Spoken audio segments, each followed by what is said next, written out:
Today I wanted to take a look at some of the better photos that I've taken so far.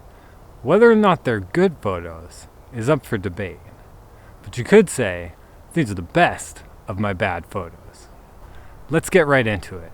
Starting with number 10, the belted kingfisher. I've definitely had a lot of opportunities to film and photograph them, but none of them have really come out that great. But I've always been a little bit cautious about getting too close. So for now, one of the first photos I actually took of them is probably my best.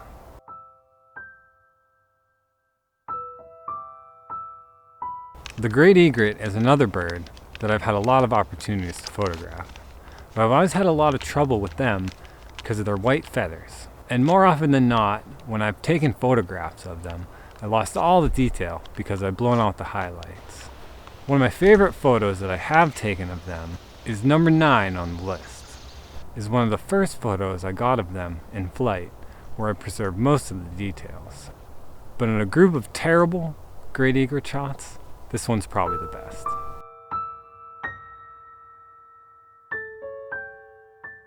Number 8, the white-tailed buck. This is one of my more recent shots, and I don't know if it's really all that good, but I tend to like it, and it is one of my favorites, because of the very few opportunities I've had to even see these, let alone photograph them.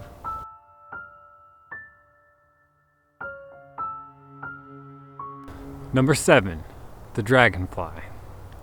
I really like this shot in particular, more because of the footage I got of the dragonfly than the photo.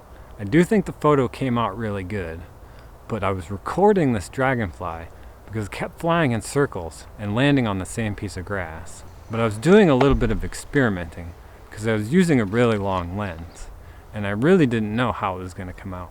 I'm afraid with a macro lens, I probably wouldn't have been able to get this close, but because I had the telephoto, I was able to get in without disturbing it.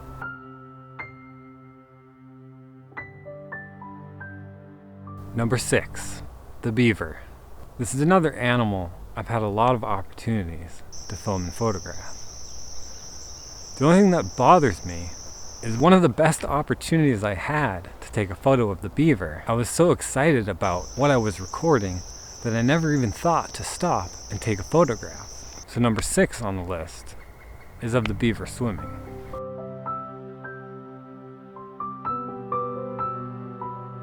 Number 5, the white-throated sparrow. On the beaver swamp, I had quite a bit of luck getting some close-up shots of some birds, including the white-throated sparrow. I feel like I had a lot of shots that same day on the beaver swamp that came out pretty good because they got so close to me and had no idea I was there, so I was able to get some pretty decent portraits.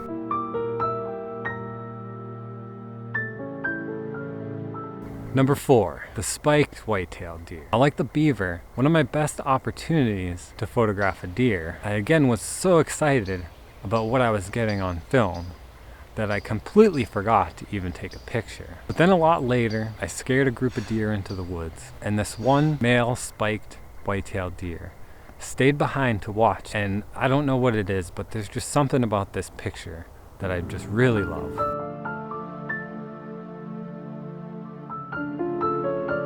If you've made it this far into the video, don't forget to hit that like button. And if you want to comment down below and let me know which one you think is best, if I got the rankings wrong, and especially of the top 3 on which one you think deserves the top spot.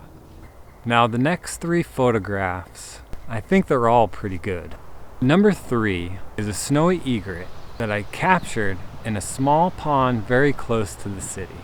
Most of this photo just came down to luck. The way that I captured the water droplets, the way that I got a little bit of motion in his wings, and this will probably forever be one of my favorite photos.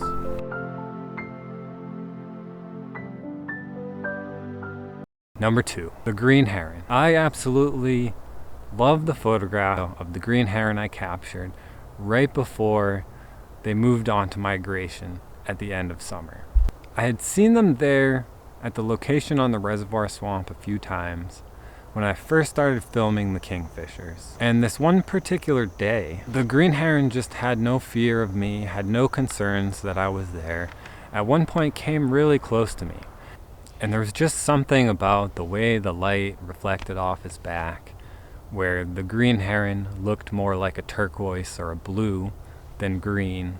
And maybe there are some better photos I took of the green heron on that day, but for some reason, this photo just stood out to me.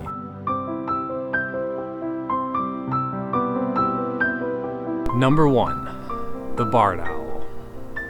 Every time I go out to certain locations, I hear a barred owl, but I never see them, especially in the dense forest that they like to call their home.